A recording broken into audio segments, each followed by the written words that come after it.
This crowd rises to its feet. Vaccaro slammed it home. Garland left wing, free ball. Perfect! Garland run of the lane, lobbed to Mobley. Pow! And Allen blocked the shot at the rim. Pow! With the left hand and a foul. Welcome to the Chase Down Podcast, part of the Cavs Media family. I'm your host, Justin Rowan. The Chase Down is presented by Fubo, the official streaming partner of the Cavs. Watch over 350 channels of live sports and TV, including Bally Sports Ohio, without cable. There's no cost and no commitment. Try for free at FuboTV.com/Cavs. The Cleveland Cavaliers got an impressive 10-point win over the Orlando Magic, getting that nice final win before they go on a challenging road trip. And joining me today to discuss it is my co-host, Carter Rodriguez. Carter, how you doing, buddy? Well, I'm doing good. We kind of threw down the gauntlet as much as a podcast can throw down a gauntlet at a professional basketball team that does not listen to said podcast by kind of saying like, hey, this stretch is a really important one. And we're going to learn a lot about, this team from this stretch. You have 3 days off. You beat Detroit, but certainly not in an inspiring fashion. It seems like an existential crisis was triggered by the Portland loss, so you're just not feeling that good, and you're hosting one of the hottest teams in the league, and as I said on the podcast on Monday, against one of the teams that kind of was the inverse from a vibes perspective of the Cavs so far this season, where you go, it hasn't really felt that good, but hopefully, but for the Cavs, even though the results have been okay, whereas the vibes have the Magic have been more than the sum of their parts. So having them come into town and, give you a good shot, but the Cavs kind of controlling the game start to finish, I think it was exactly what I wanted to see out of this team to start this trip. Obviously, still quite a lot of work to do, and, it's still going to be really, really unbelievably hard work for them to get to, even to split a 4-game road trip like this, but really, really impressed. I'm impressed too, and I think one of the main keys we wanted to see is this was a team that actually got a little bit of time off to do a reset, right? They had a couple days of practice, and when you listen to those practice availabilities for Max Strus and other guys, they mentioned that they felt that they had made some progress in that time, that it gave them the opportunity to reset, to rededicate themselves to moving the basketball, to play a complete game for 48 minutes. And I think we saw that tonight against Orlando. I thought the ball movement overall was very good. There were times where, things got gunked up a little bit and things that they can still work on, but showing resilience, I think it is a big, big thing for this team. And when we look at this upcoming stretch for the Cavs, and when we look at games like tonight, how it occurs, I think, is almost more important than the result, because we're trying to look for these sustainable changes that can lead to future success, right? Building on the weaknesses of the team that could potentially be exposed in a playoff series. And when you talk about, weathering the storm, calls not necessarily going your way, foul trouble, and I should clarify, I think a lot of those fouls were earned. I think guys like Jared Allen and Evan Mobley, they left their feet a few too many times, and the game was being called consistently on both ends, but obviously that ruined some of your momentum as a team. To weather that storm, to absorb some of those runs from an Orlando team that was clearly trying to get this win and come away with a comfortable win, I thought was very impressive. Yeah, you kind of just look at how they answered the bell. You look at that third quarter. I want to say it was the third quarter. It might have been early fourth, so please forgive me if I'm wrong. But Orlando was really making it tough, and Donovan gets the ball in the wing and attacks, and instead of forcing up a layup, he holds, he probes, he kind of just maintains his dribble, snakes around, and finds a wide open George Niang for a 3 at the top of the arc. And I just feel like that's the kind of patient play the Cavs haven't made under duress this season. It's been a lot of, let me just try to get something going. Let me try to kind of salvage what we're doing, as opposed to just doing what got us the lead in the first place or got us on this run in the first place, whatever it may be. And I thought that play, even though, it was a very small one in the macro of the game, was a really nice microcosm of the kind of stuff I want to see from them. I want to see them be the team that's under control, that knows what they're doing, has a plan, and is patiently attacking.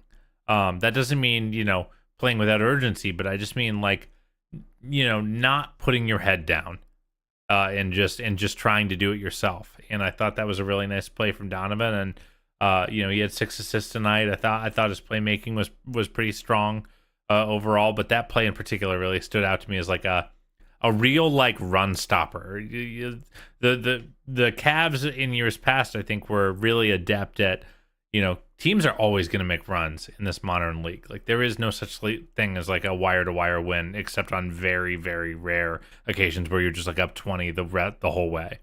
Mm-hmm. The runs come, and what the Cavs I think haven't done early in the year is when the team gets it down to 8, they did what they haven't been doing, what they did tonight, which was those kind of just gut punch threes that Niang hit that takes the wind out of Orlando's sails and makes them feel like they have to climb right back up the mountain, make them go full Sisyphus. I think he's the one who rolls the boulder up the mountain. You're correct. Yeah, you got that right. Like I think that's kind of what the feeling those kind of possessions evoke for teams that are trying to make big comebacks. And I thought the Cavs just were really consistent in delivering those gut punches and just kicking that boulder back down the hill. Yeah, it was funny. George Niang went 2 of 5 from 3, but I feel like both of the threes he hit were big time kind of momentum shots within the flow of the offense. Thought he had a good game overall. It's nice to see that. But when we talked about the team struggling against Portland and Detroit, one of the main reasons we said, hey, like this is probably going to turn around is the 2 guys that were struggling the most were Darius Garland and Donovan Mitchell. And when all the support pieces are playing as well as they have been, and your 2 best and most impactful players just aren't shooting well, that's something that you kind of figure is going to turn around. And to me, it was great to see both of those guards have such a great game, right? Like for Garland to go 26-9, 0 turnovers, huge for him. I think I'd like to see him take a few more threes, but I thought that this was a pretty masterful game from him overall. And then Donovan Mitchell, as you said, 6 assists, 35 points, 7 rebounds. I thought he hit a lot of timely shots, and especially in the second quarter, he was kind of a one-man run going off and extending that lead. I thought he did a very, very good job tonight. And you say no one listens to the podcast, but I was thrilled to see the immediate change of the staggering pattern as well, where Donovan was playing with Jared Allen primarily when they went 1 guard, 1 big, and Darius was playing with Mobley. I thought that those minutes were very impactful both ways, and it was fun to see that. It's pairings that make a lot of sense. So maybe that was just one of those things where you come out of a reset and some time to practice, and you go with that. But I was very happy to, 1, see them go to it, and 2, see it work out as well as it did.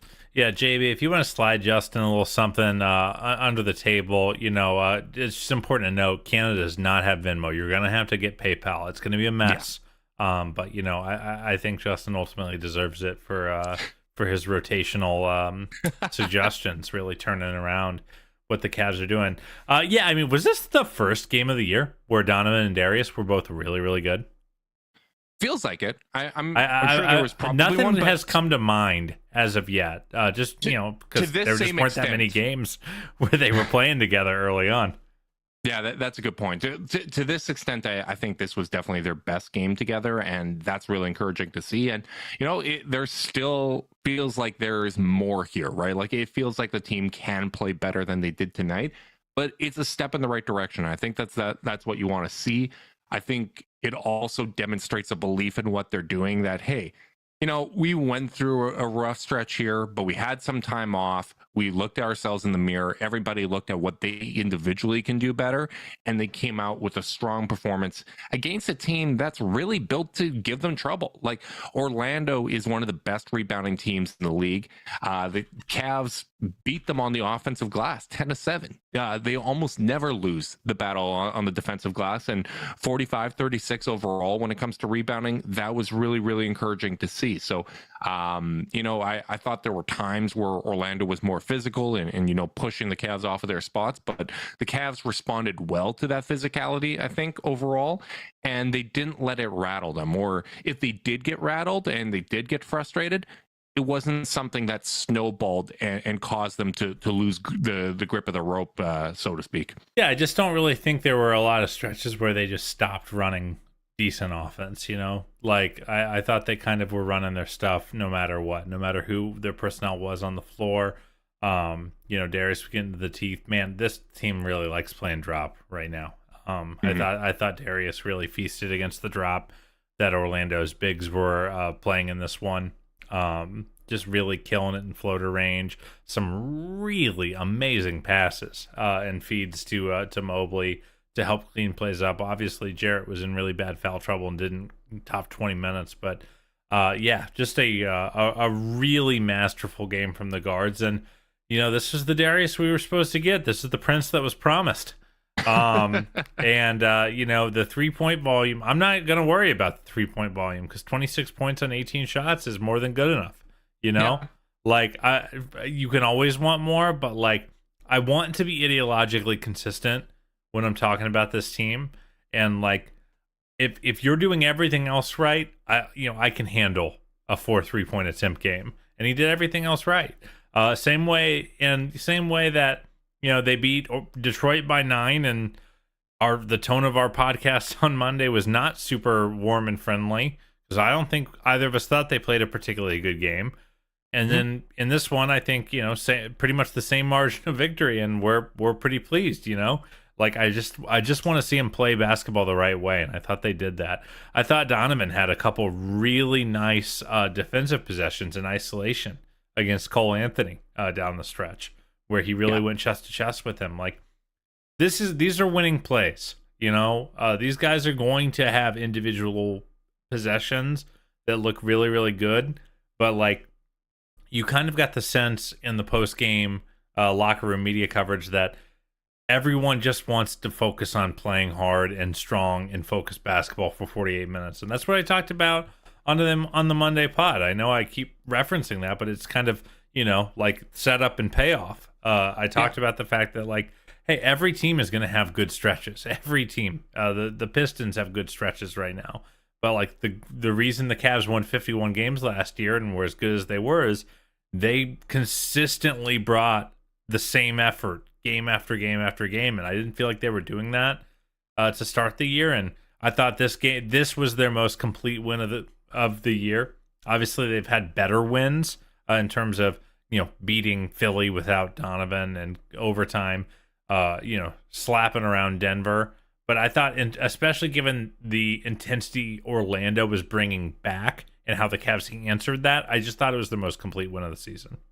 Yeah, that's the big differentiator between this win and the Hawks win, where Atlanta just doesn't give you a lot of resistance on the defensive end, whereas Orlando's a very good defensive team, and, you know, the foul trouble they put you in and all that, those sorts of things, like, they were legitimately tested throughout this game. And I think when we highlight things that aren't going well with the Cavs, it's always to identify those areas of growth to see, hey, this is going to be an indicator of whether or not things are changing, right? It's not to just sit there and say, this isn't working, blah, blah, blah, right? Like, we want to see the consistent change. And I like that in the post-game interviews, the attitude seemed to be, hey, we can still play better than this. We still need to be sharper. This is a step in the right direction, but we're not going to get complacent. And I think the losses that the Cavs have had this season, at least the ones that you wish you had back, complacency was part of the problem, where, you know, they just didn't have the right level of focus. They didn't have that killer mentality. And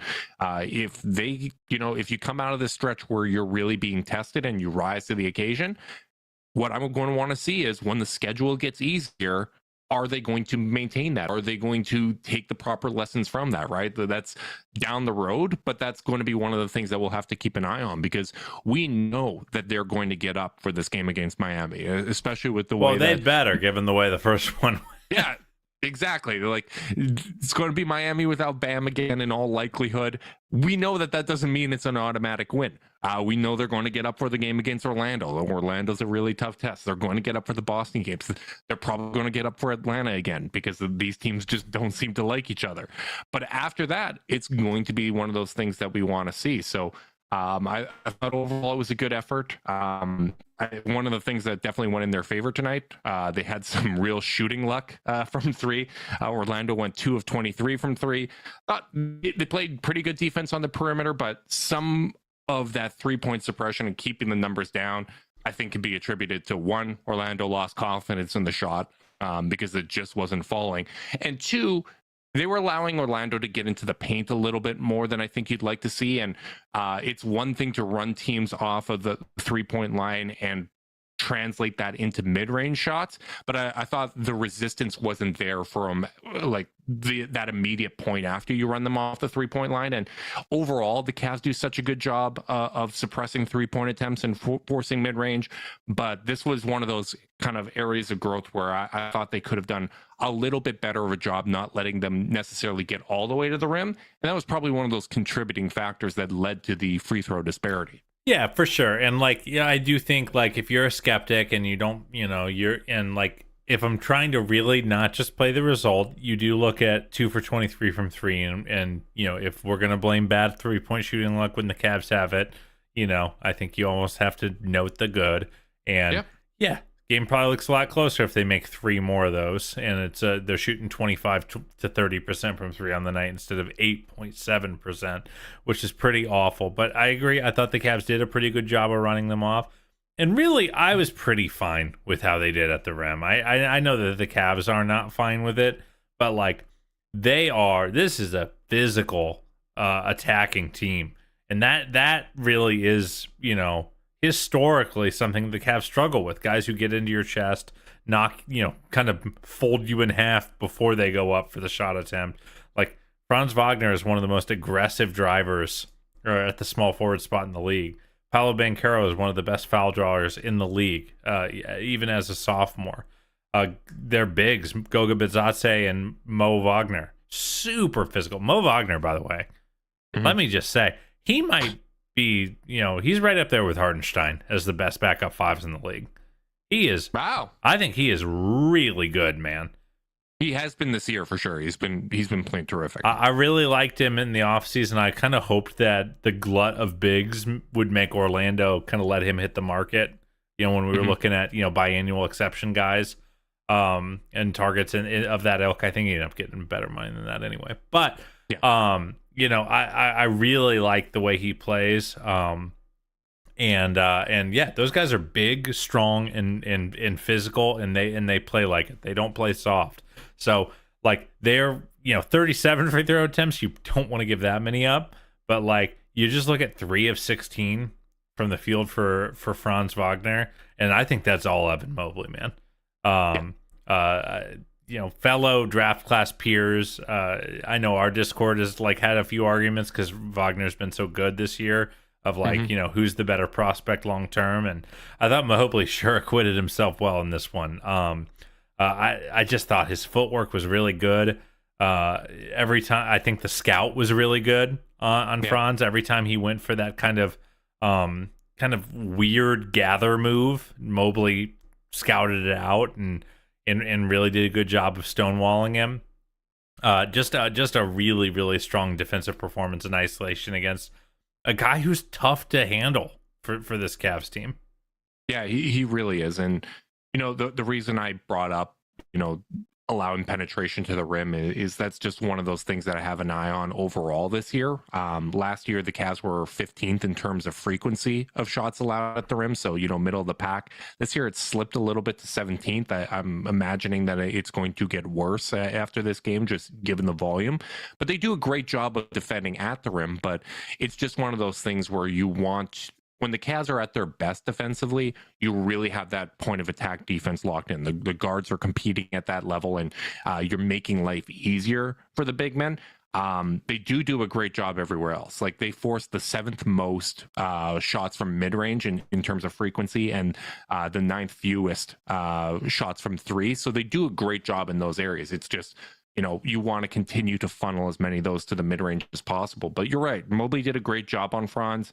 On a night where I thought he and Allen bit a little too frequently in terms of leaving their feet defensively, I thought he did a good job with Franz, who can shoot, but isn't a very reliable shooter from deep. So he was kind of saying, all right, if you're going to, shoot over my length with me being flat footed, I'll live with that.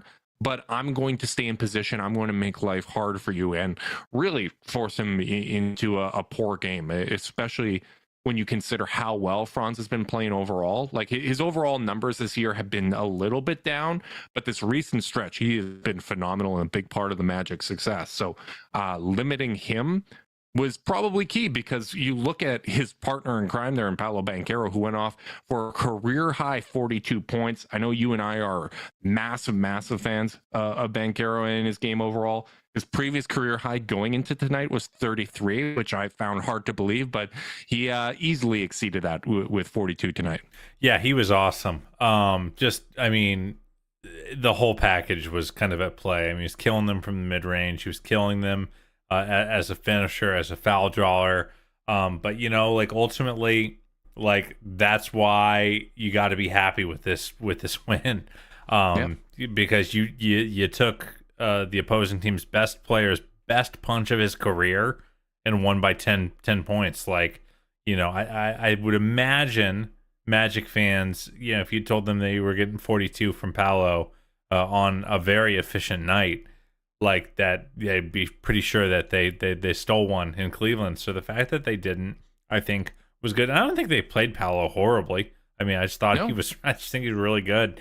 And he had all of the tough mid-range shots tonight too, right? Like he's going to get to the rim, he's going to finish well, he's going to get to the free throw line, but he hit a lot of contested mid-range jumpers that you just kind of live with. Yeah, man, what a great pick, what a ballsy pick. Because if you remember, he was like hanging around 3 in his draft. A lot of people thought it was going to be Jabari or Chat, and the fact that Orlando went with him, it's just they're just a cool team, man. They have such an identity.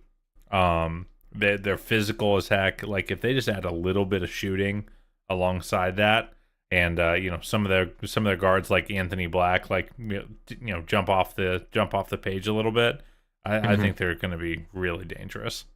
Yeah. Being able to survive that punch from Paolo Banchero is huge, and obviously, I think a lot of that goes down to Evan Mobley preventing Franz from being able to give Paolo the kind of support that we get from Zoom. Support for this podcast and the following message comes from Zoom. 500,000 businesses connect using Zoom, a single platform for phone, chat, workspaces, events, apps, and video. Zoom enables real-time collaboration for teams around the globe. Zoom, how the world connects. The one thing that kind of broke my heart, and I just have empathy for any team that goes through this, and Orlando's obviously already dealing with some injuries with Wendell Carter Jr., Jonathan Isaac out, Markelle Fultz, but for Jalen Suggs, who has been having such a good year, to go down with an injury, that was really tough, because I like Suggs. I thought, when it came to draft time, I thought he was a clear tier below Evan Mobley, and I think that certainly has kind of proven out to be true. But I still was a believer that he was going to be able to put it together and be a very helpful player. And, looking at Mitchell and Garland going off the way that they did, not having the perimeter defense of Jalen Suggs obviously made life a little bit easier for them. Yeah, absolutely. Suggs has been a cool player, man. They're just a cool team. I really feel like, I don't know if they're going to be like a 1 or a 2 seed in the East like they've been to start the year, and the injury bug is kind of coming to get them a little bit. Some normalization is coming to get them for the other powerhouses in the conference, hopefully the Cavaliers. But man, they just play the right way. And that's again why I think I was so pleased with the win. I just thought the Cavs had to go earn this one. I know they're shooting luck, but they had to go earn this. If you give up 37 free throw attempts and 42 points to the team's best player, that's a hard win, even if they're ice cold from 3. I gotta say, man, the George Niang experience is really pretty good, man. I love him. It was really rough for the first couple weeks. Like almost every minute out there was kind of notably frustrating. Like things were just not clicking. He just wasn't playing. He wasn't playing particularly good basketball on either end of the floor. And now he just like I feel like he really earned his plus 14 tonight. Hitting timely shots, talking trash when he needed to, being physical, a couple tough boards, a couple nice passes. You know, he ran that, you know, just a great vet DHO with Strus, where he kind of used that infamous posterior to clear out a little extra space for Strus to hit one of his 4 threes. I've just been really pleased with the Niang experience as of late, and like I think we're a fit. Like there are times where the I feel like the rest of the Cavs personnel doesn't really do him any favors. You know, when they were like, hey, Paolo's killing us, so you just have to guard Mo Wagner. Like, okay, he's gonna have to work pretty darn hard to do that. But overall, man, couldn't be happier with. I just feel like this is the Niang I thought we were gonna be getting. Yeah, and he's been that for a little bit, and I think Niang has kind of replaced Jetty as the bellwether of how healthy the ball movement is and how well you're playing as a team overall. Because when Niang's hitting shots, it's that same kind of like variance that you're getting with that second unit that Jetty used to provide. And the way that he hits some threes in timely runs for the Cavs has been really good. Obviously, you know, I think his ability to use his body and defend up is something that's unique to him when you compare him to Jetty, who, when he was put in that position, that was a really tough ask. So having Niang being able to, you know, battle with bigs and do a good job on guys like Julius Randle and all that, and have the veteran savvy that he has, that is a definite plus when you compare those kind of roles. But I think when the ball is moving really well and Niang's getting those nice set shots, everything just feels so much healthier as a team, and I've just really been pleased with them. And you know, Strus mentioned post game that they were happy with the ball movement tonight, but they still want to continue playing that way. They still want to build upon that, and I think if that continues, that's going to continue to give George Niang the kind of opportunities that you want, where he's not pulling up and taking contested threes in transition. I enjoyed that the broadcast actually showed an interview with him from practice where he mentioned, early in the year I was taking some kind of contested threes, and now if guys really want to like run me off the line, I will take advantage of that, and I'll take it to the rim. And he's been surprisingly effective in those spots. But I just feel like his overall shot diet and the type of looks he's getting is much better, and I think that that's a reflection of the team's ball movement overall. And also he's just making some of these floaters, like so it's always a little boring to say make or miss league, but like he was missing a lot of these chippies that he was generating on these rim attacks, and he's been making them, including a comical circus and one, or maybe it wasn't and one, but it should have been. It was just a bank. Yeah. Well, either way, it was hilarious, and he's gonna give you a couple hilarious attempts on some of those rim attacks. But as long as they're going in at a solid rate, I really don't mind. If everyone else is doing their job, I'm okay with one guy being the chaos agent, and I like him in that role. Yeah, and he's doing enough supplemental stuff. Right. I think the defensive rebounding has been much stronger this year than in years past for him. And I mean, 28 minutes, that's a long shift for a guy like Niang. And I thought he really acquitted himself well in this one against a really physical opponent. Yeah, and you know what? That's a reflection of him stepping up in a game where there was foul trouble, and he had to play more as essentially a big man in this matchup. And I thought he did a really good job of that, and I thought Tristan did a good job of that as well. Even though it was only 5 minutes for Tristan, he had that block on Paolo. I thought he played physical out there, and just bought them some time as Orlando was making a run. And if you can go out there when the team's in foul trouble and you lose the minutes by 3, but you don't lose that 5 minute stretch by 10, that's a big difference. And that was something that we saw last year when Mobley or Allen would get in foul trouble. I think back to that very frustrating game 4 at Madison Square Garden, where Garland makes the big run, gets them back into the game, and then Mobley gets in foul trouble. And that was kind of the story of that series, basically, because if they won that game, they had a real chance to extend it.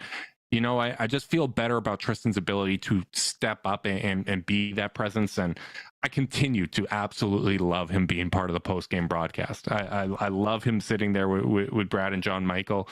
He talked about how in the practices that they've had over these last few days, him and the second unit were really forcing the first team to step up their effort and lighting a fire under them. And he talked about how that was something he learned over those finals runs, right? The way that guys like Deli, Shump, and all them, Channing, Richard, would come out there and really push the starting unit, try to hold them to a high standard and continue to light the fire under them. And I just think that that's really valuable experience to have on your locker room. And it's great when you get valuable minutes from him on the court as well. Yeah, and I think you really hit the nail on the head of like going down 3 instead of 10 in that stretch is really what you're asking of him. You're not asking him to take over. You just ask him to hold the line. And I thought he held onto the rope and kept the Cavs alive in minutes they needed. We haven't talked yet about Dean Wade, who came back a little earlier than I thought he was going to be. It kind of felt like it was going to be a longer absence for him, and I'm really glad for him that he came back and comes out and he only played 14 minutes. I would surmise them being a little careful with him coming off the injury, but he came out, hit his first 3 into the quarter, misses a 3 and follows it and gets an easy layup. Really solid defense, really solid rebounding. Took 5 threes in 14 minutes. A+ Dean game for me. Yep. Don't need more. Perfect Dean. And I once again hate that we're in a situation where we're like, hey, this team could really use Dean Wade being healthy, but we're there, and it's nice to have him back, especially in this matchup. With all these 6'8", 6'9" power wings, like. That was one of my first things I thought when I saw Chris mention that he was going to be active for this game, and the minutes would be limited and whatnot. But I was like, man, this is the type of team that you need to have him against, and frankly, you're going to need to have him on this road trip. Like you look at Miami, Orlando, Boston, like those are big teams, those are physical teams. You're going to want to have Dean Wade. Part of the news that we skipped over was that Karis LeVert will travel with the team on this road trip. Obviously, you want to have him back.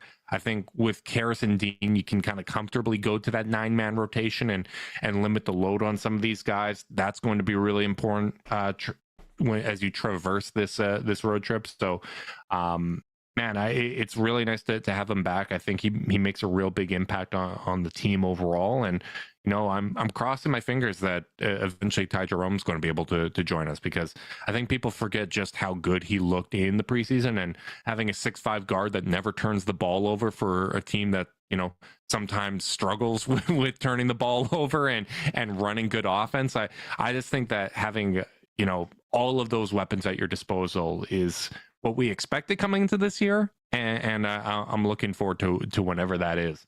Yeah, absolutely. And and I know there have been some people asking about Craig Porter Jr. and I think like it's okay for them not to be putting him in the everyday rotation, even though that was something I kind of wanted to see, especially with Okoro coming back. I think it's been a little harder to find the spacing lineups that the team needs, and obviously we talked a little bit about the rotation, and I wouldn't mind seeing him get some reps with the charge, and let him work on the jumper, let him work on some of the NBA decision making, and I really am just using this as a way to cue you up. You want to talk about Emoni, buddy? Oh man, I'm having so much fun watching Charge games. I am actually tuning in anytime that there's one on an off night. I'm tuning in to watch the Emoni Bates show. I think I'm in love, Carter. How much I love a gunner. This guy is so very much your kind of guy. He is my exact style. Like I love what's going on with Emoni Bates. He's taking nearly 11 threes a game. I think he's taken 65 in his 6 games with the Charge, which it's 11 shy of how many he took in his first season of college. Like that's just insane. They are clearly empowering this guy to go out there and take shots. Every now and then, I got to be honest, when I'm watching the G League games, I'm like, how much is this really helping when it comes to like learning the offense and stuff like that? But I think for him to continue to get the workout, playing against grown men, seeing the development of the shot, like people forget that was a bit of a question coming in. They're like, hey, the percentages weren't great in college. You're like, is he really as good of a shooter as people say he is? And the answer is very clearly yes. Happy to confirm. Yeah, and I think he's looking a lot more explosive too, and I think that a lot of credit needs to go to the work that he's been putting in. Like this guy, he posts a lot on IG, and he's always posting himself, working out at the Cavs facility, and I know he was there all summer as well, and just really seems to be buying in, really seems to be having a lot of fun playing basketball, and I just love the confidence, man. Like that's what I really want to see, because even though he's not necessarily going to have a role where the ball's in his hands all the time, you want to have the most confident version of Emoni Bates when he's out there on the court. You want him to be assertive. You want him to be taking those shots. When he does get opportunities with the Cavs, that's what's going to be asked of him. So to see him be empowered in this way, to see him come through back-to-back 30-point games, it's been a lot of fun to watch. Yeah, I believe he's leading the G League in points per game right now. I think is what I saw on Twitter. It was fourth last time I looked, but it's possible. Either way, he's having an awesome run down there. I do think that like the 3-pointer is just so legit that he's shooting off movement, he's shooting off the dribble, he's hitting catch and shoot, and like it just kind of goes to show you, man, if you just get in the right spot, if you just have the right mix of talent around you. What a luxury, by the way, that this org has someone like Sharif Cooper running point on their G League team. Like a real point guard who actually cares about getting teams into sets in the G League. Like that's not always a given.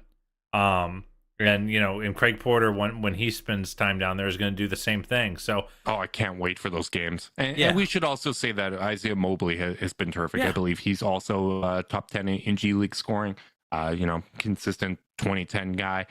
When I watch him, I'm like, he's probably a 4-5 more than a 5-4. Like I think he's a power forward, and the swing skill set's going to be that outside shot. And hopefully we should probably do a G League update episode, or at least a segment at some time in the near future. But I've been really impressed and enjoyed watching both of them.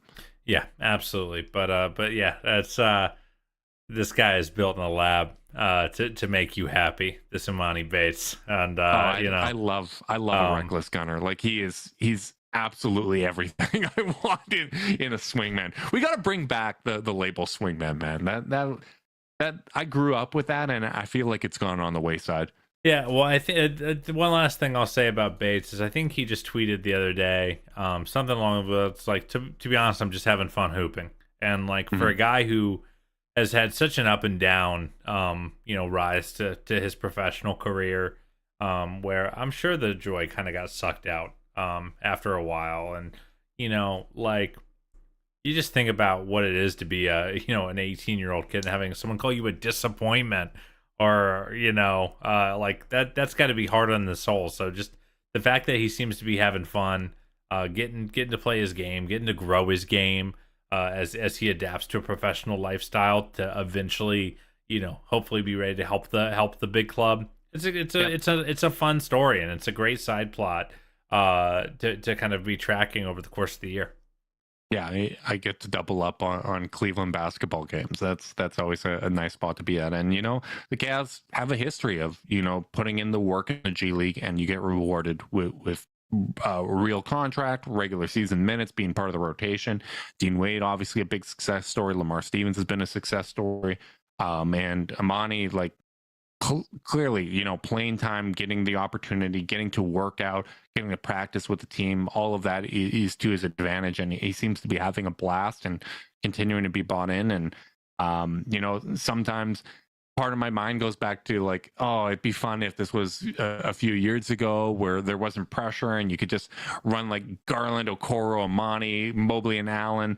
But it's kind of fun when you have a team that's this young, that has talent being developed that way. Like that's what the best teams do. That's a big part of what's worked with Miami, the way that they use their G League to develop guys. Toronto, when they were at their best from a player development standpoint, they would give Fred VanVleet and Pascal Siakam and guys the opportunity to develop with the 905. So Cleveland is, they're proven to be one of the better examples of using the G League well to develop teams. And I just, as someone that doesn't live in an NBA market and likes to monitor the G League and stuff like that, like I like seeing the lower level of hoops going so well. Yeah, absolutely, man. Definitely a stunningly stacked G League team this year, and it's been really fun. Before we wrap this up, I do want to ask. So obviously Miami's this next game for the Cavs, the start of the road trip. I think, in terms of record in the road trip, I'd like to see at least 2-2. That would feel pretty good, as this is going to be a real test for them. But is there anything you're looking to learn from either this game against Miami or on the trip overall? I want to see how the guards meet the moment against that Boston backcourt. Derek White, Drew Holiday, two of the best perimeter defenders at the guard position in the entire NBA. Absolute bulldogs with a lot of size behind them in that Celtics lineup. I want to see how they meet the moment.